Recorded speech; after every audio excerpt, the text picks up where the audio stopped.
Seja bem-vindo, bem-vinda e bem-vinde a mais um episódio do A Vida em Foco. Eu sou Estelle Brocanelli e hoje teremos um encontro muito especial. A nossa convidada de hoje é a Tânia Nogueira. Seja bem-vinda, Tânia! Obrigada! Muito feliz de compartilhar esse projeto com você. Obrigada.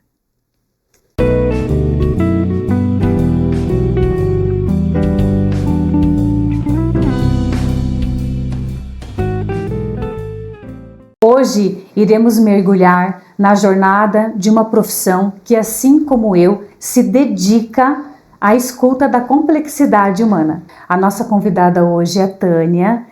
Ela vai falar da sua história profissional, mas não apenas só disso, como também compartilhar um pouco por trás da psicoterapeuta. Este podcast é um espaço para você sentar e ouvir das mais diversas trajetórias profissionais. Aqui é para você chegar perto de quem gosta de escutar história de vida. Neste espaço, profissões ganham corpo de quem sente, de que transforma e ressignifica. Então, antes de acontecer o nosso bate-papo, eu quero citar um poema dedicado à nossa convidada.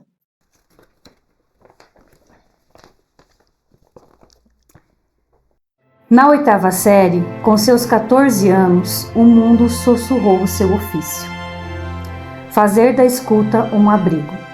Não foi apenas uma escolha profissional, como também um modo de existir. Contribuir tornou-se terra conhecida e entendeu que mudar vidas se tornou seu foco. A cada história, uma semente. E em cada encontro, um gesto de acreditar no humano. Cheia de travessias, muitas pulsações. Uma mulher que afirma se emprestarmos o nosso repertório para alguém que precisa é um ato de amor. Ela é do coletivo, gente. E seu bordão é assim: no que eu posso te ajudar? Mas calma lá, tenho muito ainda para trazer desta mulher.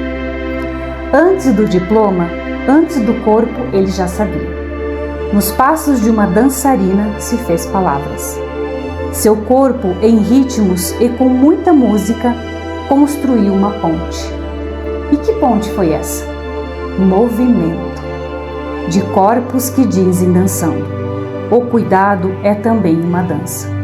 Uma entrega de corpo inteiro, de que acolhe, sustenta e transforma.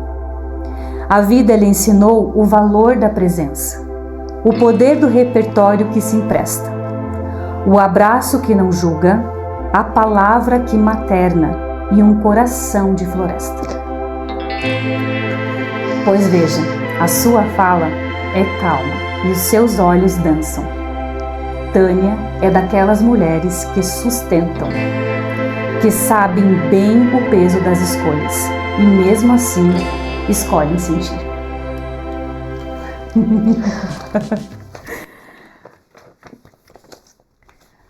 Por essa, eu não esperava. É uma pitada da Estelle. Gente, eu vou dizer que quando a Estelle me chamou, apresentou o projeto, que eu achei bárbaro, dialoga muito com o meu lado, né, de orientação profissional, de buscar esse biográfico de cada um. Fiquei muito feliz, né, de poder participar, compartilhar, né, desse momento, dessa sua proposta, desse seu projeto. Porém, confesso que ele não seria tão psicoterapêutico. Quando ela pediu para eu fazer um pequeno resumo, que é com esse pequeno resumo que ela faz essa narrativa, essa linda narrativa, que agora assim me desestruturou total, é que eu vi a profundidade da proposta dela, né? E quão bacana é essa proposta, porque é poder contribuir um pouco com o que a gente busca dentro da nossa área da psicoterapia, né? Que é poder aprofundar, é poder revisitar o nosso biográfico, é se autoconhecer. O campo da psicoterapia e a orientação profissional, eu acho que eles são presenteados com esse projeto. Então, assim, é uma honra estar aqui. Agradeço imensamente por você estar tendo a coragem de poder colocar isso no mundo, né? E fico bem feliz de estar podendo compartilhar disso com você. Eu também sou grata. Obrigada. Amei essas palavras. Obrigada. Então vamos lá, tem lencinho do lado, né? Tudo certo. Vocês viram que já começando. Esse é o tempero da Estelle no podcast. Tânia, para começar, vamos voltar no tempo. Falar da Tânia criança. Então, como foi essa infância, essa espontaneidade, o lugar lúdico de ser? Eu acho, Estelle, hoje, né? Lógico que na época a gente não tem essa dimensão, a gente só vive, né? Mas olhando para minha criança, com tudo que a gente pôde vivenciar ali na infância, eu te diria que foi uma infância muito rica, com todas as possibilidades sociais que os meus pais me deram. Sociais no sentido de contato humano. Eu nasci em São Paulo, numa comunidade periférica. E isso por si só hoje, quando eu me coloco num trabalho de comunidade, né? Porque hoje eu sou uma mãe Waldorf, faço parte de uma escola associativa, eu vejo o quanto o viver na periferia de São Paulo foi rico para mim nesse lugar de buscar o trabalho em comunidade, né? E num lugar de entender as múltiplas subjetividades que permeiam esse espaço. Então a minha infância foi fantástica, sabe?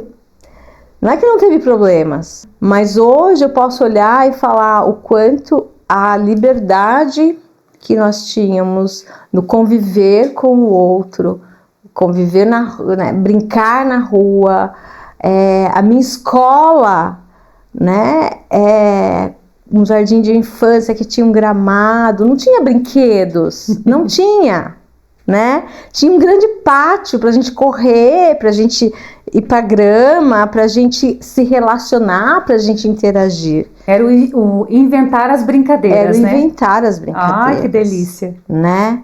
De ir para trás do muro da escola para brincar de esconde-esconde, né? E de se explorar ali dentro daquelas relações, né? Então não tinha parquinho, gangorra, balanço, não tinha nada disso, né? O que tinha era ser humano, criando o brincar, criando as coisas a partir do que a gente podia ter. Hoje, quando eu olho para isso, que não era um lugar de, ai, que ruim não ter isso, a gente não tinha isso. O que a gente tinha era muito bom, né? Porque a gente não tinha outro referencial. Eu vejo o quanto foi importante, sim, sabe? E essa sua fala do brincar, o que traz aqui cenas dessa criança, como foi para ela em momentos que te marcaram, que você pode compartilhar com a gente? Pode trazer aí 1, 2 cenas. Então, eu morava perto de todos os meus primos, que não são poucos. Então, era uma coisa de ir um ir na casa do outro. Uma prima mora do lado da casa da outra. Então, pra gente ir pra casa da outra, a gente pulava o muro, nem precisava passar pelo portão. Então, tinha muito esse brincar no social. A gente tinha primos e amigos para brincar. Mas é interessante também pensar, né? Eu era uma filha, eu tinha um irmão. Então, com isso, quando eu não estava com as minhas primas, quando eu não estava com os meus amigos, tinha muitas brincadeiras sozinhas, né? E é interessante resgatar isso, porque minha mãe falava que as paredes da minha casa, e eu tenho essa imagem, eram todas manchadas, porque eu transformava as paredes da minha casa em personagens. Olha só! Então, eu conversava muito com as paredes, porque cada parede era um personagem. Então, eu criava muitas histórias, né?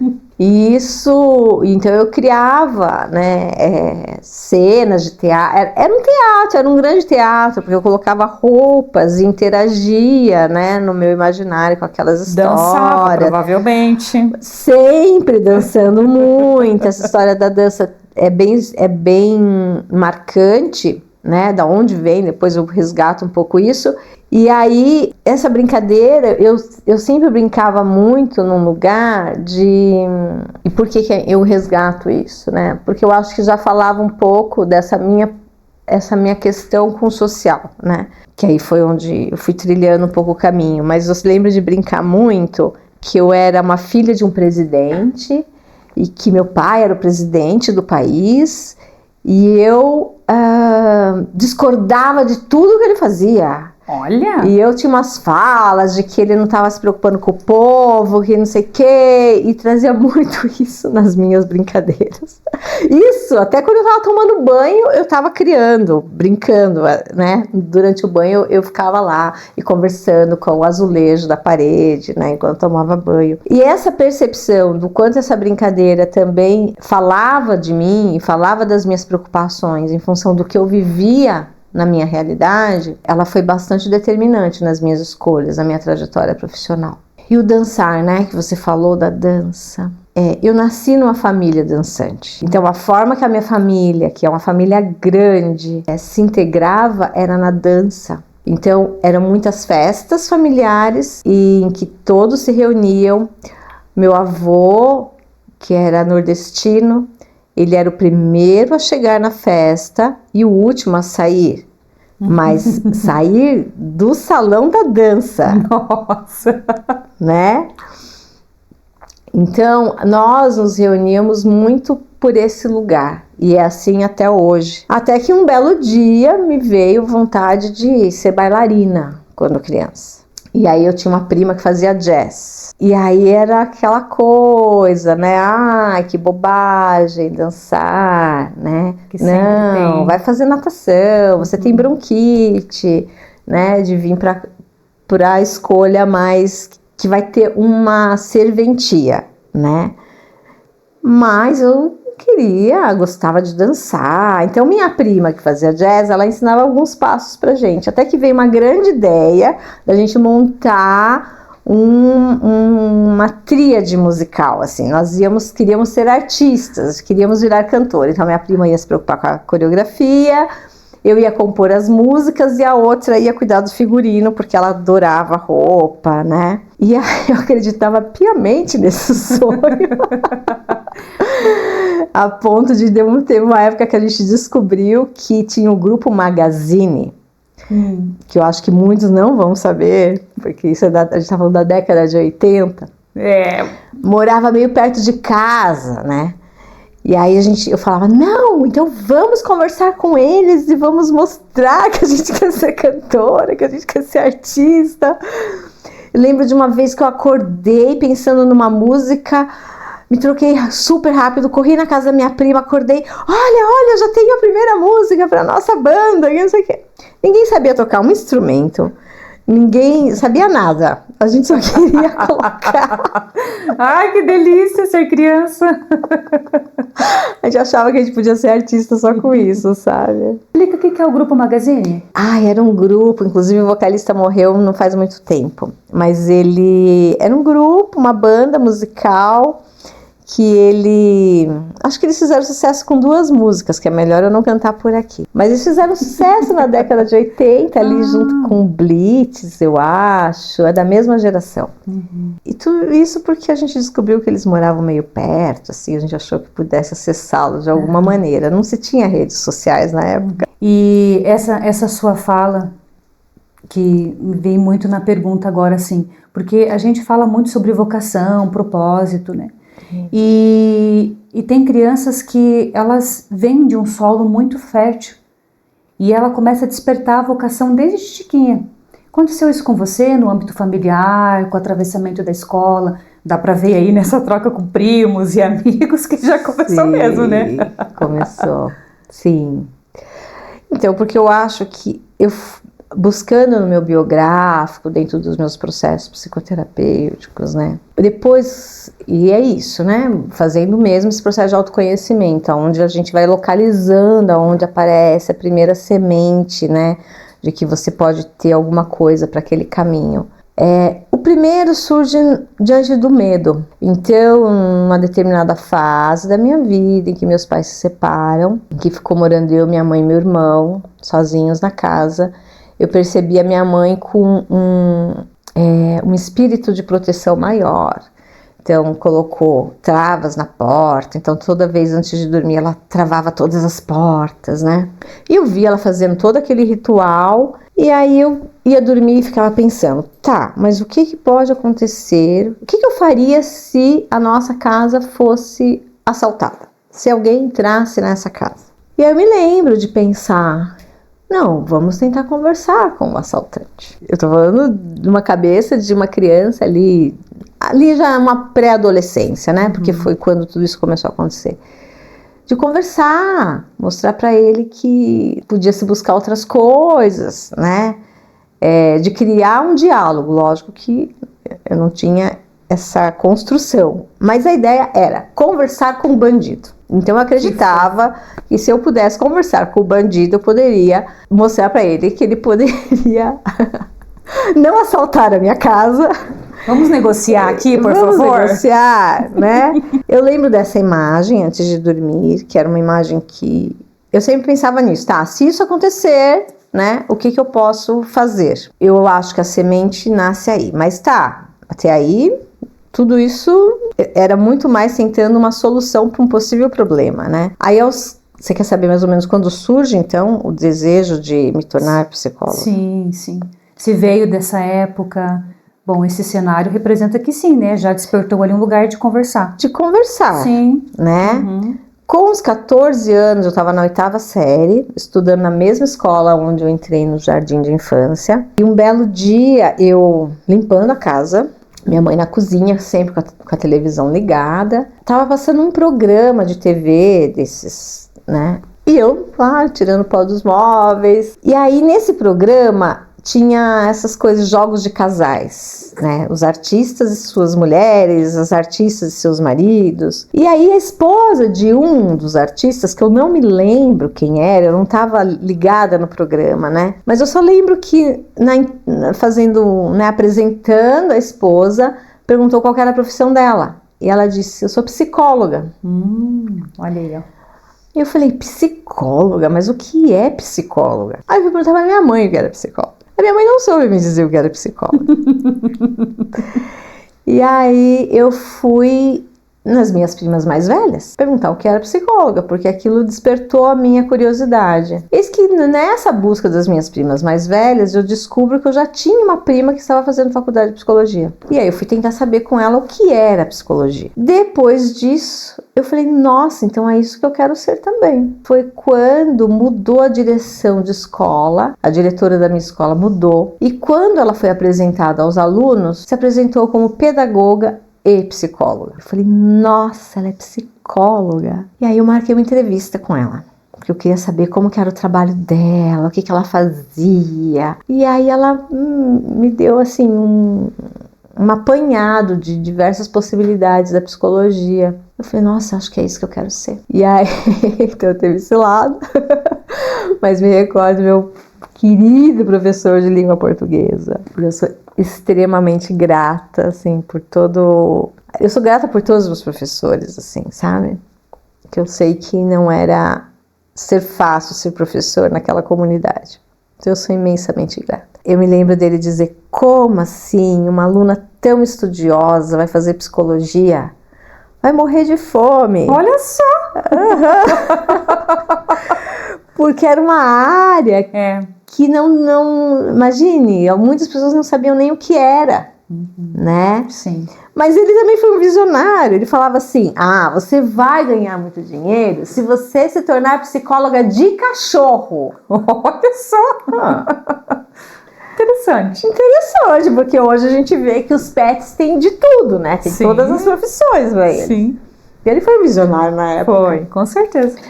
E aí mas mesmo assim eu acolhi, entendi, mas não foi algo que me desmotivou, sabe? Pra mim era muito claro o que eu queria. E assim foi até a época do meu vestibular, com 17 anos, mas que aí já foi entrando na dança, né? Entendi. Que aí foi quando eu fui trabalhar registrada. Naquela época, a gente podia trabalhar a partir dos 14 anos. E com 15, eu tive meu primeiro trabalho CLTista. E foi onde eu fui pagar meu curso de dança para resgatar meus sonhos da infância, né? Que era dançar, né? E que foi bem importante, que foi onde fui juntando as coisas, né? A gente vai chegar lá para falar da dança. Tá Mas, saindo um pouco do campo emocional, não tanto, para a gente fechar esse momento de falar da sua menina, qual era um lugar de refúgio? Estava desconectada, mas ao mesmo tempo conectada. Existiu esse momento? E criança, ela tem esse lugar lúdico, né? Às vezes no brincar, uma boneca preferida, um carrinho preferido, sei lá, um refúgio para as questões emocionais, para se autorregular. Então, eu acho que pensar em fazer coisas era meu refúgio. E aí, como eu disse inicialmente, eu acho que eu venho de uma riqueza familiar e social muito grande. Então, eu tinha muito amparo da minha rede social, familiar. Isso eu tenho até hoje. Amparo no sentido de... Não era amparo financeiro, não é disso que eu tô falando, sabe? Mas de ter uma conversa com as primas, de sempre ter uma prima ali te dando suporte em alguma situação, desde não saber a matéria de matemática até de passar no portão de uma delas e falar assim, hoje eu tô na fossa. E aí ela parar de lavar o quintal pra te ouvir, né? Te ouvir porque você tava na fossa. Muito amparos dos nossos amigos que praticamente viviam as mesmas coisas. Então a gente trocava muito. Então a gente tinha muita troca. E que é melhor refúgio que isso? Eu acho que sabe? Uau. Sério. Mas depois me lembro, assim, então tinha, e ao mesmo tempo tinha esse lugar do fazer acontecer as coisas, que eu sinto que era apaziguador, sabe? Quando eu pensava em como a gente pode buscar solução para alguma coisa. Acho que eu nunca fui uma criança melancólica, sabe? De olhar para o problema e ficar muito nele, né? Eu acho que eu tinha um lado colérico, que me levava muito a bom, temos o problema, como que a gente pode apaziguar esse problema, né? Acho que isso não mudou muito. Não. Você é assim até hoje. Eu acho que a minha criança ainda tá muito em mim, sabe? Então, saindo um pouco da infância e a gente falar um pouco da sua adolescência, você trouxe na sua fala bastante coisa da menina dos 14 anos, mas eu quero que você traz um pouco mais sobre esse momento eureka, que é aquele lugar onde você captou a psicologia, e é isso que eu quero seguir no meu caminho profissional. Eu acho que foi nesse momento, assim, que eu, depois de ter descoberto o que era psicologia, e me vendo muito fazendo, né, nesse fazer, não só de estudo, porque ela dialogava com todas as áreas que eu gostava, de humanas. Mas eu acho que o próprio fato, né, do meu professor de português, com quem eu tenho muita gratidão, ter me desafiado e aquilo em nenhum momento ter me colocado em dúvida, não foi algo que, será que eu mesmo não vou conseguir trabalho na área? Não, isso não vinha para um lugar de eu sentir que dialogava muito com as habilidades que eu tinha. E não vinha o dinheiro em primeiro plano, mesmo eu sabendo da importância do dinheiro que eu precisava, né, do trabalho para ter o retorno financeiro. Sim. Mas isso não foi algo que me fez repensar. Será que é isso mesmo que eu quero? Não. Você estava conectada com a tua menina. E isso. E recebi aquilo como uma grande preocupação do meu professor, sabe? Sim. Um desafio, né? Um desafio. Né?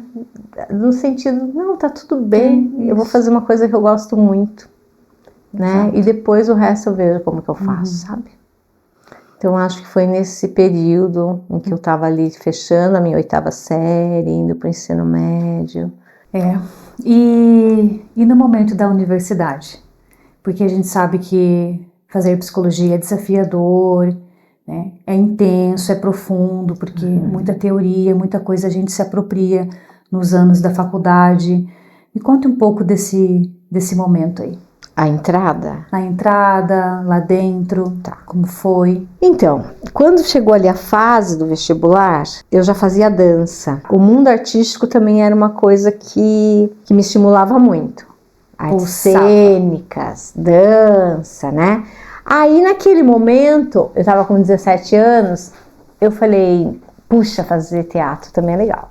Puxa, fazer dança também é legal. E eu decidi que eu ia prestar vestibular para ver como que era. E aí eu fiz inscrição, Unesp, Psicologia, Unicamp, Dança, Artes Cênicas na USP, porque aí tinha isso, eu tinha que passar numa universidade pública.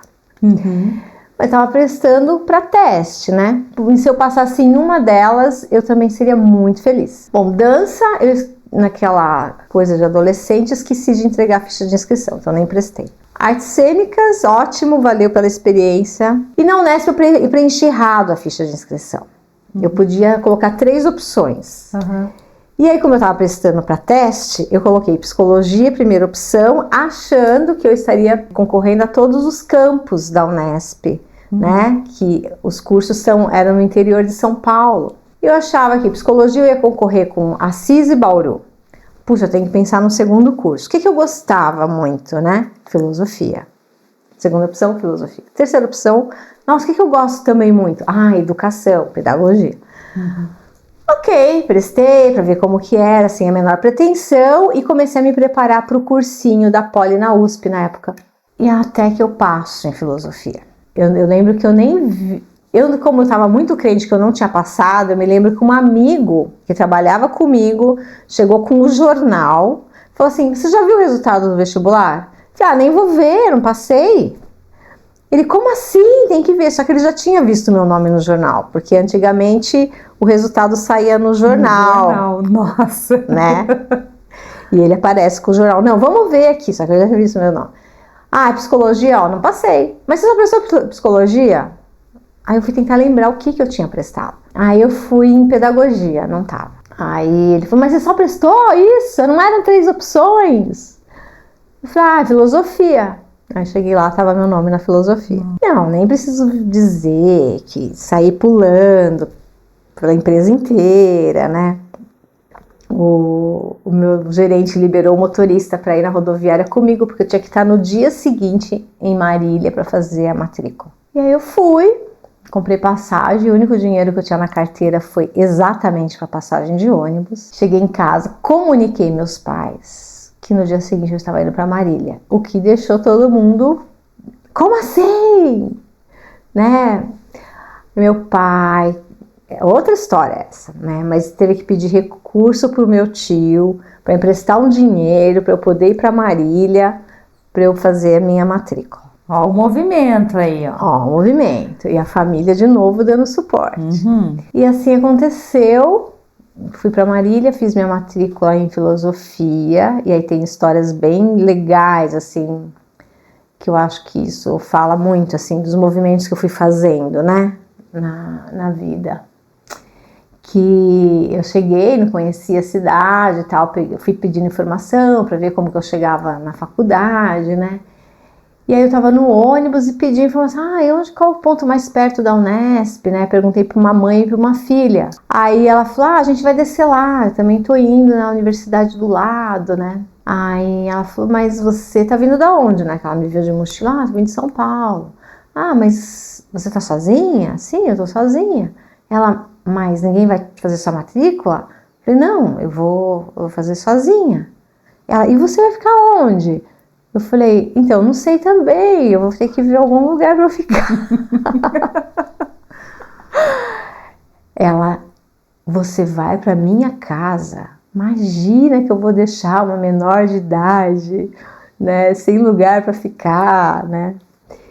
E essa mãe, com quem eu também tenho uma lembrança muito carinhosa, foi comigo na universidade, né? Porque se precisasse de um responsável, ela falou que assinaria, me levou para casa dela, fiquei hospedada na casa dela. E no dia seguinte eu voltei para São Paulo. Então, contar um pouquinho desses movimentos que vão acontecendo na vida, eu acho que me coloca muito nesse lugar de... e foi muito isso. Minhas primas falavam, eu tinha trabalho, você trabalha, você paga uma faculdade, como você é louca, como assim, você vai estudar fora, né? Você vai morar como? É muito interessante, assim, eu acho que quando a gente escuta faz essa conexão, do quanto as coisas vão se movimentando a favor, sabe? Porque eu não tinha onde ficar, eu não sabia como que eu ia me virar na universidade, mas tudo foi acontecendo e eu fui descobrindo os recursos que existia para isso acontecer, né? Então eu cheguei na universidade, tinha moradia estudantil, tinha bolsa de apoio ao estudante, e aí eu só fui pegando, né? Tem isso eu quero, tem isso eu quero, tem isso eu quero. E assim foi no final, depois 6 anos de faculdade, porque 1 ano eu fiz filosofia e depois eu fiz transferência para psicologia. Aí voltou para a conexão daquilo que você queria. Que era o que eu queria desde o início. Desde o início. Aí tive que fazer uma prova de transferência, eu passei nessa prova e aí mudei de cidade de novo. Aí eu fui para Assis, que era onde tinha o curso de psicologia. E como que foi durante o curso? Foi ótimo, né? Uma experiência gigantesca, né? A minha primeira casa morava com 10 pessoas. Uma comunidade. A comunidade de novo. E moradia estudantil é isso. É isso. Né? Na segunda moradia era um pouquinho mais desafiador em Assis, né? A estrutura era mais desafiadora. Mas, assim, é uma experiência gigantesca, assim, sabe? Não só para minha formação pessoal, quanto para minha formação profissional. E você tem contato com esse grupo até hoje, né? Esse grupo, né? Que sempre vai em festas e reúne todo mundo. Você é muito do coletivo. Sim. Eu tenho contato com os meus amigos do Jardim. Então, o ano passado comemoramos o 50º juntos e temos tentado fazer encontros anuais. Nos meus 25 anos de formado, organizei o encontro dos 25 anos, né, junto com meus amigos. Revisitamos Assis, onde nos formamos. Depois veio a pós-graduação, né? Então eu sinto que eu tenho amigos por onde eu fui passando, né? E nessa época da faculdade foi onde também foi possível solidificar a minha formação em dança. Isso, conte um pouco da dança. Quando eu fazia dança, eu me lembro da professora montar uma peça em que ela ia fazer a dança dos elementos, né? E antes, ela foi fazendo uma dinâmica com a gente pra gente sentir em qual dos elementos a gente mais se identificava. Então ela montou trechos da coreografia dos elementos terra, água, fogo e ar. E com quais desses trechos coreográficos a gente se identificava, né? E a gente ia se colocando nesses elementos. E aí foi curioso observar isso, né? Eu não fiquei com o elemento que eu me identificava. Qual era? Eu me identifiquei com a coreografia da terra. Que trazia um movimento mais afro, e ela me colocou na água, mas que eu também amei dançar água, né? E nessa montagem eu fui observando as características de cada um dos meus colegas dentro do seu jeito de comunicar, do seu jeito de dançar, do seu estilo. E eu comecei a observar que cada um tinha um estilo, mesmo sendo a mesma base técnica. E aí isso começou a me acordar para a psicologia. Nossa, mas o que isso fala da personalidade de cada um? Então, quando eu entrei na psicologia, eu já entrei pensando em fazer essa junção da dança com a psicologia. E nessa busca de fazer a junção da dança com a psicologia, eu não parei de dançar.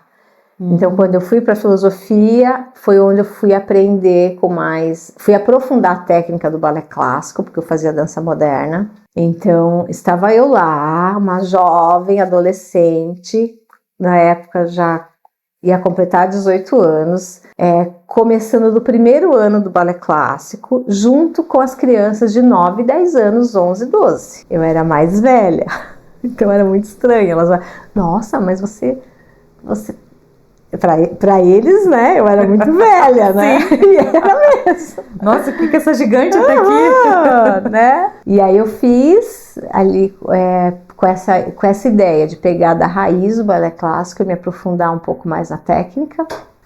E aí depois fui para Assis, isso precisou ficar em stand-by um pouco. E quando a minha professora de estágio de psicologia escolar, ela era presidente da Fundação Assisense de Cultura. E eles estavam precisando de uma professora de dança. E ela sabia da minha história com a dança. E ela perguntou se eu não queria dar aula no teatro da cidade. Eu nunca tinha pensado na vida em ser professora de dança. No final das contas, a dança estava entrando muito mais para um lugar de campo de pesquisa do que de voltar a dançar, né? Mas foi onde eu resgatei a dança e onde eu voltei a fazer aulas de balé clássico, me preparar para poder dar aula. E aí foi onde consolidou meu trabalho de arte educadora em dança, porque eu fui estudar outros tantos estilos de dança, contemporâneo, afro, dança educação, fui estudar dança educação, fui estudar Laban, até chegar em Reich. Porque aí numa conversa com uma professora, falando de projetos de iniciação científica, falei do meu desejo de juntar dança com a psicologia. Ela falou: Tânia, eu não sei como te orientar nesse projeto, mas converse com a professora Márcia, que ela estuda Reich. O doutorado dela é sobre Reich. E o Reich, ele traz essa abordagem mais corporal para a psicologia. Talvez ele possa te ajudar a fundamentar o trabalho. Aí é onde fez a junção. Aí foi onde eu juntei. Fiz um projeto de iniciação científica junto aos meus alunos, juntando com o balé clássico. E aí saí da universidade falando: vou fazer mestrado nisso. Aí seguiu o mestrado, as especializações. Mais ou menos. Que aí foi outro desafio. Voltei para São Paulo, isso já em 98, e fui muito achando que ia ser fácil o mestrado. Aí no primeiro momento, lógico que eu fui aonde eu sabia que tinha um estudioso reichiano. Foi quando eu cheguei no professor Paulo Albertini. O grande Paulo Albertini. Beijo, Paulo Albertini! Que aí, né, bati lá na portinha, né, recém-formada, fui para fazer uma aula como aluno ouvinte e falando desse meu desejo, né, de juntar dança com a psicologia. E o Paulo, naquele momento, falou: Tânia, eu não tenho como te orientar na dança, né, eu tenho como te orientar em Reich, mas não tenho como te orientar na dança. Aí fui para Unicamp. Entrei em contato com a Mônica Serra, que na época tinha uma linha de pesquisa de trabalhar expressão criativa, né? Lembro de fazer um contato com ela. Ela falou: Tânia, eu não tenho como te orientar na psicologia, eu tenho como te orientar na dança. Nossa! Aí foi onde eu fui para pós em psicoterapia corporal neo-reichiana, no Instituto Lumen. Eu falei: então eu vou fazer uma pós para tentar fundamentar melhor, né, ver como que eu posso juntar as duas coisas. E aí é onde eu fui para uma especialização. Nesse período, quando eu volto para São Paulo, quem me abre portas para o mercado de trabalho foi a dança. Porque aí foi onde eu fui para a área social, que era a minha grande paixão, educação em área social. Eu nunca sonhei em clinicar na vida. Olha só! Para mim, eu ia trabalhar na área social, na educação, né, pesquisa. A clínica na época da faculdade não era uma possibilidade para mim. Possibilidade era atuar mesmo no social. E foi por meio da dança que eu entrei no social, como arte educadora em dança. Que aí eu fui trabalhar em entidades sociais, em ONGs, né? Trabalhei como coordenadora pedagógica em creche, educadora social, arte educadora em dança. Fiz um projeto na minha faculdade de psicologia e meio ambiente. A questão ambiental para mim também era uma coisa muito viva, né? Até as preocupações ambientais. Até hoje. E aí tive a oportunidade de fazer um projeto em psicologia organizacional para uma empresa de ecoturismo, que era de uma amiga minha, que somos amigas até hoje, né?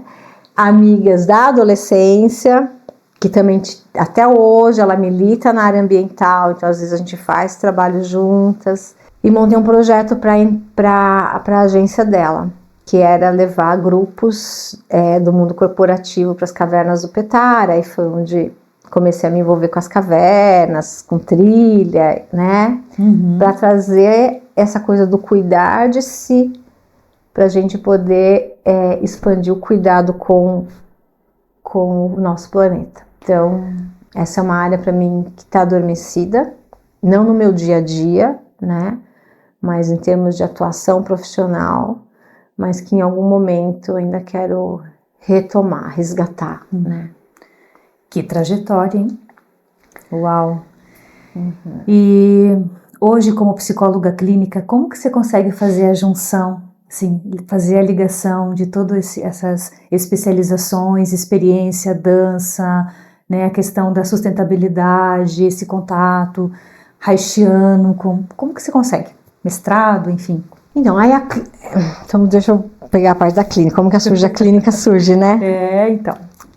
Eu me apaixono pela clínica na formação neo-haitiana, que aí foi onde, dentro de, assim, que aí eu passei no concurso da antiga FEBEM, Fundação Casa, fui trabalhar, e sempre trabalhando com adolescente, né? Que também era uma grande paixão. E aí a clínica, quando eu começo após, né, e aprofundar a Haiti, né? Foi onde eu começo a me apaixonar pela clínica, porque eu vi a clínica como também um espaço de transformação social. E ela surge quando eu já estava assim um pouco, muito frustrada com os projetos sociais, né? Porque quando a gente fala de projeto social, a gente está falando de projetos políticos. Então, para mim era muito desgastante eu começar um trabalho numa instituição com uma adolescente. Eu não consegui dar continuidade naquele trabalho com aquele adolescente. Então, eu tenho coordenadoras que falavam que eu era muito briguenta. Porque eu brigava muito. Eu acho que até hoje não era, ainda é. Olha, olhando para trás, eu acho que hoje menos, tá? Porque, nossa, eu queria... Pra mim, quando eu chegava na Fundação Casa... que eu entrava, seu adolescente foi transferido para tal unidade. Nossa, eu ficava possessa. Porque eu estava fazendo um trabalho com aquele adolescente, sabe? Então, isso para mim era muito frustrante, muito desgastante. Então, não ter a possibilidade de ver um trabalho concluído, né, era bem difícil. E eu vi na clínica essa possibilidade, e vi na clínica a possibilidade de criar meus próprios projetos. Os projetos que eu acreditava, sabe? Então eu comecei a ver a clínica com outros olhos, né? Um trabalho micro, né? Não macro, mas que eu acho que a gente conseguia ter trabalhos mais sólidos, mais sentindo que você está contribuindo, assim, de fato, de uma outra maneira, sabe? E o mestrado, ele surge depois dessa pós, que eu ainda queria muito fazer essa junção. E aí a forma que eu encontrei foi o grupo de movimento. Porque o grupo de movimento me dava a possibilidade de juntar a dança com a psicologia. E esse trabalho eu levei para dentro da FEBEM. E aí foi onde eu pude me conectar com os adolescentes. Onde eu vi que fazia muito sentido para eles. Eu falei, puxa, então se faz sentido para eles, assim como fazia para os meus adolescentes nas instituições sociais. É um trabalho que tem pertinência. Sim. E aí foi onde eu resolvi pesquisá-lo. E aí vamos estudar para passar, e aí onde consegui levar o projeto para a linha de pesquisa do Paulo, né? Mas depois de ter estudado muito para passar na prova. Você está falando do mestrado, do desenvolvimento com a dança, a psicologia corporal. Me conte sobre a psicologia escolar, em que momento entrou isso? Então, lá atrás, como eu queria atuar na área da educação, né, social, fazer o mestrado em psicologia escolar e desenvolvimento humano, né, que era a linha de pesquisa do Paulo Albertini, conectou muito com a minha área de atuação inicial, né? Eu já vinha da educação, eu já vinha do social. Poder desenvolver um mestrado nessa área, nessa linha de pesquisa, para mim foi uma reconexão. E continua sendo até hoje, né? Hoje, como mãe, como membro de uma escola associativa, na pedagogia Waldorf, de pensar na importância da educação, né, nos métodos educacionais e desenvolvimento humano, da gente entender a escola, ela é um grande espaço para esse desenvolvimento humano mais pessoal, porque foi o que eu vivi na minha vida escolar. Entendi. Né? Então, quando eu penso nos meus professores, quando eu penso nos meus amigos, eu não penso no conteúdo que eu pude acessar, penso nas relações que a gente pôde formar. E se fosse para dar um conselho para a Tânia lá de trás, com 18 anos, quando ela estava nessa escolha, na decisão traçada profissionalmente falando, e também para os jovens que possam escutar isso, qual seria o conselho? Acho que olhar para aquela Tânia de 18 anos é olhar para uma pessoa corajosa. Não pensava nos obstáculos que ela podia enfrentar. Houve muita conexão com o desejo e para onde esse desejo podia levá-la. Então, hoje, se eu olho para um jovem de 18 anos, é da gente ajudá-los a conectar com esse desejo e confiar nesse desejo. Não pensar só nos obstáculos que eles vão ter, mas se a gente faz essa conexão, se cria essa conexão, fica mais fácil para enfrentar os obstáculos, porque está conectado com algo que é genuíno, né? Que muitas vezes fala de um lugar muito invisível, mas que é essencial para a força transformadora, para a força criadora. Bom, eu tô emocionalmente muito mexida com a tua história. Gostoso de te ouvir, profundo pra caramba as vivências. E eu quero entrar um pouquinho no campo profissional. A nossa profissão nos coloca em um contato com a complexidade, né, da escuta, de ouvir o outro. Então, dentro do campo atual, né, que você se encontra profissionalmente falando, o que você pode trazer e compartilhar com a gente momentos que foram marcantes para você? Um deles, de um adolescente, que eu atendia na Fundação Casa. E dentro desse trabalho da Fundação Casa, nós precisávamos fazer relatórios judiciais, né? Junto com assistente social, junto com o pedagogo, né? Toda a equipe envolvida no cuidado desse adolescente. Só que quem fazia as visitas domiciliares eram os psicólogos e os assistentes sociais, junto com as assistentes sociais. Os psicólogos iam para dar suporte para assistente social e poder embasar melhor os relatórios, né? Bom, então eu atendi uma adolescente, eu atendia adolescente primário grave. O que é um primário grave? São aqueles adolescentes que nunca foram institucionalizados, embora tivesse uma longa história, né, infratora, e grave porque ele pode ter cometido um delito, ele cometeu um delito à mão armada. Então isso é considerado grave. Então numa visita domiciliar a gente chegou numa adolescente que morava no centro de São Paulo, com uma família em que o pai acordava às 3 da manhã para fazer o café, muitas garrafas de café, para vender na porta das fábricas, para pegar os operários que chegavam nas fábricas. E ele vendia café, pão, né? E sua mãe, ela era deficiente física, ela não tinha o braço. E eles moravam num espaço no centro de São Paulo, bem pequenininho, que para você subir para os quartos, você tinha que... Eles abriram um buraco e abriram um cômodo em cima, então você tinha que subir por uma escada normal para ir para o cômodo de cima. E ali dormiam os filhos. Por que entre tantas histórias, essa história eu guardo com um carinho gigantesco? E foi um dos meus últimos casos da Fundação Casa. Saí da Fundação Casa, fiz questão de sair depois de ter todos os meus casos concluídos, relatórios entregues.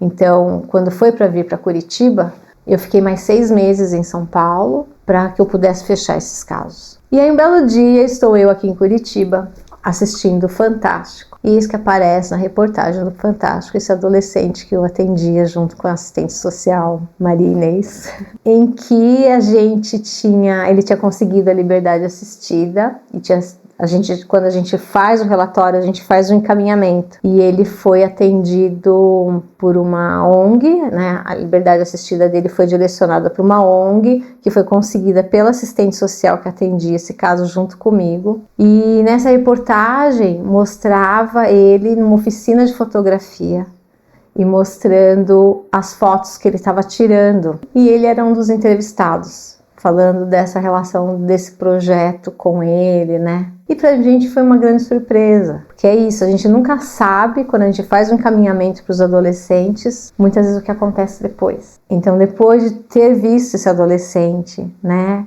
não voltou para o crime, estava envolvido num projeto social, estava encontrando uma identificação, é uma lembrança para mim bem...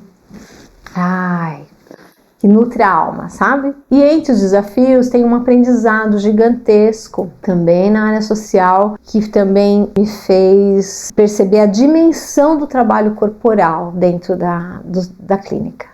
Foi o meu primeiro trabalho em São Paulo. A gente trabalhava com adolescentes como complementação escolar. Eu era arte educadora em dança. E para engajar a comunidade, a gente montou um projeto voltado para os pais dos adolescentes. E nesse projeto eu comecei a dar aula de dança para as mães dos adolescentes. Para as mães, para a tia, para a avó. E aí, na época, eu fazia parte de um grupo de flamenco em São Paulo. Foi quando eu comecei meus estudos no flamenco. E eu comecei então a dar aula de flamenco para essas mães. Era um grupo pequeno. Incluí elas no espetáculo do final da oficina, né? Elas fizeram parte, elas eram personagem, dançando sevilhana. Foi bárbaro, assim, todo o processo. Mas uma das integrantes, que era a tia de um dos garotos, ela um belo dia foi até a instituição levando uma foto dizendo pra mim que eu não tinha o direito de ter feito aquilo com ela. Ela me mostrava uma foto e tinha um feixe de luz na foto, e que ela falava que eu era aquele índio que estava na foto. Eu não tinha índio na foto. E que eu tinha feito ela colocar os pés no chão. Bom, essa tia, ela entrou realmente assim, num estágio de delírio. Depois ela fazia ela e a irmã. Aí foi onde a gente pôde acessar, entender o que estava acontecendo, e a gente fez todo o encaminhamento para ela, de busca de atendimento psicológico e psiquiátrico. Mas foi algo que eu vi o que a dança tinha mobilizado nela. E isso me abriu para um lugar da gente olhar, né, e entender o quanto o trabalho corporal, que era um trabalho que não estava sendo, não tinha nenhum enfoque terapêutico. Ele era um trabalho em que eu estava ali criando uma dança junto com elas, mas era uma dança extremamente bioenergética, que era o flamenco, né? E quando ela trouxe essa fala, eu a fiz colocar os pés no chão, e que o flamenco era muito isso, é terra, é sapateado, mas que tirou um pouco da estrutura que ela tinha. Eu não sabia da história dessa mulher, a ideia não era essa. Mas foi algo que me chamou muita atenção no trabalho, e da gente ver a grandiosidade de um trabalho corporal e ao mesmo tempo o cuidado que a gente precisa ter. Então isso para mim foi um grande aprendizado. Na época eu ainda estava em formação, pude levar para discussão, mas foi um aprendizado que eu carrego hoje para toda a minha atuação, sabe? Cada interação, cada desafio contribui um pouquinho mais para se tornar né, a profissional que você é. Enfim, experiências e trocas são incríveis, né? Não é só sentar, estudar e ter um diploma na parede. Não. Eu acho que é muita troca. Com tudo isso, o que você traz para compartilhar como uma experiência, tanto no campo profissional quanto a travessia pessoal? Todo esse arcabouço assim, de vivências, né, de poder atuar em diversas áreas da psicologia, me trouxe para esse lugar de muito acolhimento de cada singularidade. E algo que eu já tinha muito forte e que eu acho que foi muito legitimado nessa minha última formação em psicologia biodinâmica, né, no Instituto Reichiano, onde tivemos a oportunidade de nos conhecer. Exato. Né? Se conhecemos lá. Uhum. Eu acho que essa formação em biodinâmica, de trabalhar o corpo por meio da massagem, validou um lugar da gente ouvir muito cada singularidade e nos instrumentalizar para poder proporcionar para cada universo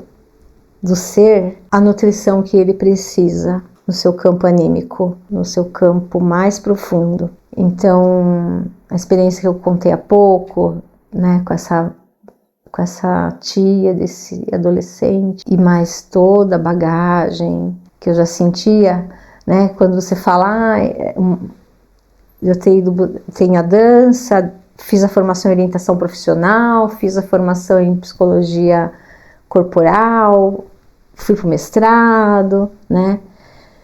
Acho que fala muito disso, assim, de tipo, de que maneira eu posso me colocar a serviço dentro do repertório dos referenciais que eu tenho para ajudar a nutrir a alma de cada singularidade, e com muito acolhimento, sem julgamento. Que delícia te ouvir. Mas pra gente ir pro encerramento com muita dor no coração, que tá muito gostoso esse bate-papo, focado aí realmente a vida em foco. Parece que está se repetindo, mas eu acho importante você deixar para os nossos ouvintes uma palavra, algo que eles se conecta com o desejo dessa escolha profissional, da trajetória que atualmente tem ou vai em busca ainda. Revisitar a nossa história, né? Ela é super importante, assim, reconstruir nosso biográfico, numa busca de autoconhecimento, ela é fundamental. Até para a gente saber qual é a rota que a gente deve tomar, né? E quando eu revisito o meu biográfico, né, quando eu resgato todas essas histórias e vou pincelando pequenos fragmentos, né, que é isso que a gente estava falando, e a gente fala muito isso no processo psicoterapêutico, quanto é importante num setting terapêutico a pessoa deixar vir, para a gente poder pincelar pequenos fragmentos que parecem banais, não parecem significativos, mas às vezes no todo tem uma significância gigantesca. Mas quando eu olho para minha trajetória, eu tive a oportunidade de estar numa realidade em que eu tinha um pai com todas as suas questões, mas que me ensinou a acreditar no sonho, de ir em busca do que fazia sentido. Isso eu carrego para minha vida e isso eu tento ser muito coerente com o trabalho que eu faço. Eu tive uma mãe que me deu muito espaço para poder ser. Como diria Winnicott, ela foi uma mãe suficientemente boa, que me deu a liberdade para ser o que eu queria ser. E uma confiança na vida, a ponto de eu, muitas vezes, pegar carona na estrada. Muitas vezes não, foi assim a minha faculdade, né? Ir para a estrada com os meus amigos, pegar carona para poder chegar em São Paulo. E minha mãe sabia disso. E com o coração super apertado, ela me ensinou a ter uma confiança na vida. Confiança de que as coisas, elas podem dar certo. Tive uma família, aí a família macro, tive amigos com quem eu convivo até hoje, que foi dando sustentação. Essa é a minha história. Então eu pude aprender esses elementos na minha história. Eu acho que cada um tem a sua, mas a importância da gente pescar cada um desses elementos que a gente carrega na nossa história, para a gente conseguir trilhar uma nova história. Então, pensando em palavras e pensando no campo da saúde mental, pensando de uma forma bem reichiana, eu acho que é a gente se conectar com o nosso pulsar, buscar o autoconhecimento como uma forma de de saúde em todos os sentidos, para que a gente possa não só transformar, mas criar novas histórias nos encontros de um modo geral, né? Criar novas histórias no mundo. Lindo, inspirador. Tânia, obrigada. Eu que agradeço, Steli. Por aceitar esse convite, por estar aqui compartilhando a sua história profissional, né? Que pessoa incrível que você é. E também trazer o lúdico da tua menina, da tua adolescente. Eu tô muito mexida aqui. Eu também. Agradeço bastante. Aquilo que eu te falei, eu acho que o seu projeto está oferecendo uma oportunidade, sabe, para a área.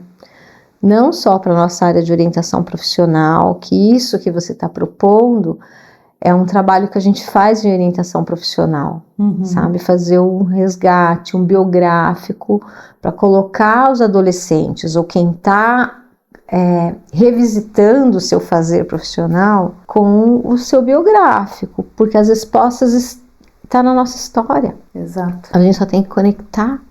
Sim. Então, quando você traz essa proposta, né, de fazer esse resgate, eu acho que você está fazendo uma contribuição gigante para a área da psicologia, né, com a profundidade, né, das pessoas poderem se permitir a isso. Assim espero. Porque foi o que eu brinquei com você. Nossa, um podcast, mas eu vou ter que falar de anos de terapia nesse podcast, né?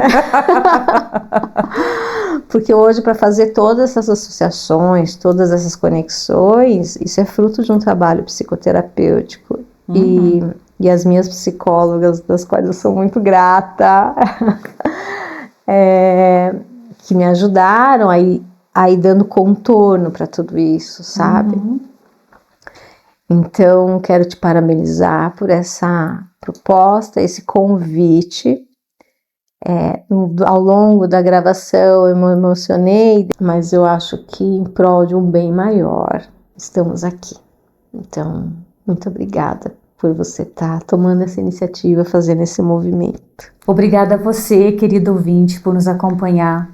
Espero que a história da Tânia inspire você na sua jornada profissional e também a trazer um olhar com mais amorosidade para esta caminhada. Se gostou, deixe seu comentário, compartilhe, segue nossa página e se encontramos no próximo episódio onde a vida segue em foco.